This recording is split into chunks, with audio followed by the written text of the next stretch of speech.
Which death is preferably to every other? The unexpected. William Shakespeare was born in April of 1564 in Stratford-upon-Avon in the United Kingdom. His parents, John and Mary, had 8 children. William was the oldest of the 8 children. He grew up going to grammar school and learned both English and Latin.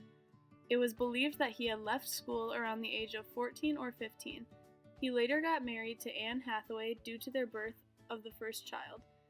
At the age of 18, Anne and him moved to a house in Stratford-upon-Avon, and they had 3 children. William worked in London a majority of the time. He began to write poems in the time that the plague had broken out. In 1594, he became the founder and playwright for Lord Chamberlain's Men, which was later changed to the King's Men when King James VI was in power. All of his works were performed at the Globe Theatre. Throughout his life, he has written around 40 plays, 154 sonnets, and many poems. He wrote all of these during the Elizabethan era. He became well known and wealthy throughout his line of work. He bought New Place, which is one of the largest properties in Stratford, and he is believed to have inherited a couple of his father's houses when he passed. William Shakespeare died in 1616 at the age of 52. The play of Julius Caesar was written and finished by the year of 1599. Since there is no actual record of the date it was first performed, it is estimated that Julius Caesar was performed in the later months of 1600 and earlier months of 1601. The play is considered as a tragedy. Julius Caesar was initially printed and published in 1623. It was based on actual events in this time due to the real Julius Caesar dying in 44 BC. We will be performing Act 2, Scene 2 of Julius Caesar, where they are talking about how he should not fear death. There are many important characters that play major roles in the play, Julius Caesar. One of them is Julius Caesar. Julius Caesar is a Roman general and senator who recently goes back to Rome after a successful military campaign. He declines the crown for dictatorship over the Roman Republic many times due to worries from his friend Brutus. Julius Caesar has a hard time separating his public life from his private life and ignores threats against his life. He believes he is as eternal as the North Star. Brutus is not in this scene we are acting out, but he is another important character in Julius Caesar. He is one of Julius Caesar's great friends. He enjoys Julius Caesar as a friend, but is opposed to him becoming dictator. Brutus has an inflexible sense of honor which causes enemies to manipulate his beliefs. Brutus is the only one that believes that Caesar's death would benefit Rome. He gives his priority to matters of state. He epitomizes Roman virtue, but becomes the tragic hero of the play. Calpurnia is Caesar's wife. She is very important throughout the play. Calpurnia puts in much authority into omens and warnings. She warns Caesar about many things that she has nightmares about. Caesar often disregards her advice because of his ambition. Julius Caesar is now the ruler of Rome after killing the sons of Pompey the Great.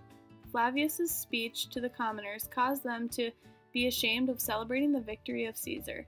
Cassius and Casca worked together to try to prevent Caesar from taking power as king. This act consists of Julius Caesar, Calpurnia, and a servant.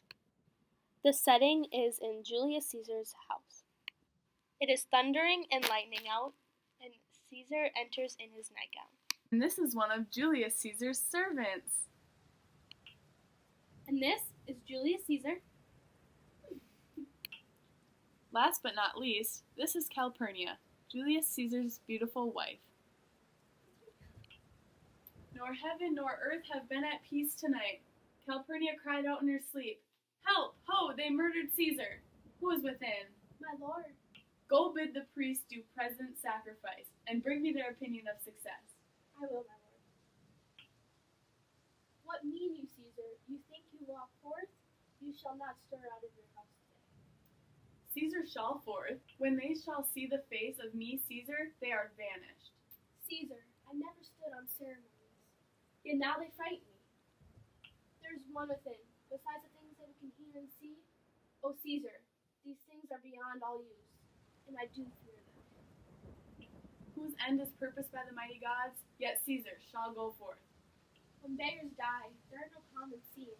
The heavens themselves blaze forth on the death.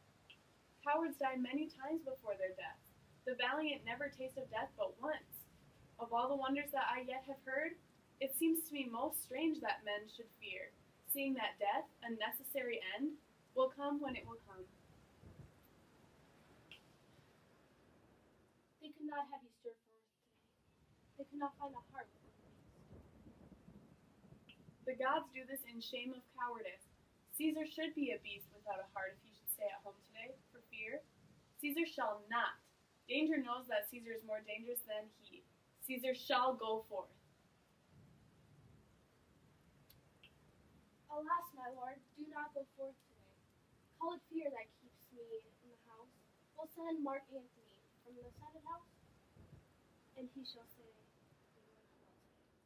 Mark Antony shall say I'm not well, and for thy humor I will stay at home. Caesar is killed by Casca, and all the conspirators help stab him. The senators run away as the conspirators stay to defend themselves.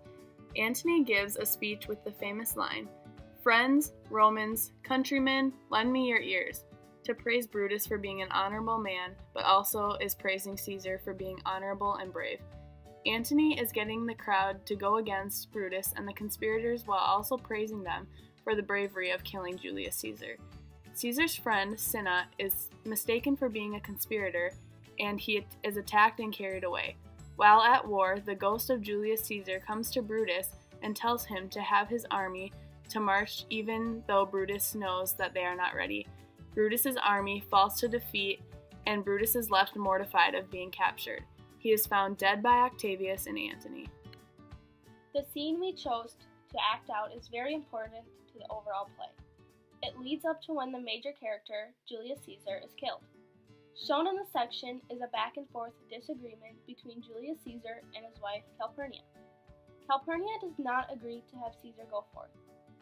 Caesar eventually decides to stay home and relieve his wife's worries. After all, happy wife equals happy life. There are many themes displayed throughout the play. One of them is power. Julius Caesar seems to be headed for absolute power, but he becomes a threat to ideals and values of the Roman Republic. Another important theme is fate versus free will. Multiple people refuse to accept Caesar's rising power and believe in fate to be nothing more than a form of cowardice. The play portrays that fate and freedom coexist. One last important theme in the play is public self versus private self. Many of the characters neglect their private feelings in favor of what they believe to be the public good. Characters also confuse their private selves with their public selves. Neglecting private feelings to follow public concerns brings Caesar to his demise. Julius Caesar is portrayed as a brave, daring, and strong man, but still listens to others' opinions and feels he needs to please others. He has fought for what he believes in. Throughout the play, he has had many conflicts leading up to his decision to go forth or to stay at home. Something in Julius Caesar that is common in other works is that there were many people against him and people that did not agree with his decisions. People that influenced his decisions were servants, his great friends, like Brutus for example, and his wife, Calpurnia. Compared to some of the other works that Shakespeare has done, the main character has more influence in the remaining parts of the works than others have according to the author of Shakespeare, The Invention of the Human, Harold Bloom, in the year of 1998. Many analysts have looked into and are still analyzing Shakespeare's works as they are popular and important in our world today in many different places. We believe that the Julius Caesar play is good in its entirety. However, we think it is not as good as Shakespeare's other works that were made earlier and later on in his career as a playwright. Certain plays like Macbeth and Romeo and Juliet are easier to understand compared to Julius Caesar. We chose the play Julius Caesar because we have heard of it and we wanted to know more about the plot of it and the plot of Julius Caesar's life throughout the play. After doing a lot of research about the play and the actual happenings of Julius Caesar, we have concluded that the play was semi-accurate to his actual life, but William Shakespeare slightly dramatized it to keep the attention of his audience. However, it was a suspenseful and page-turning play. It showed many of the true qualities of each character and it keeps you interested into what will happen to Rome after Julius Caesar dies.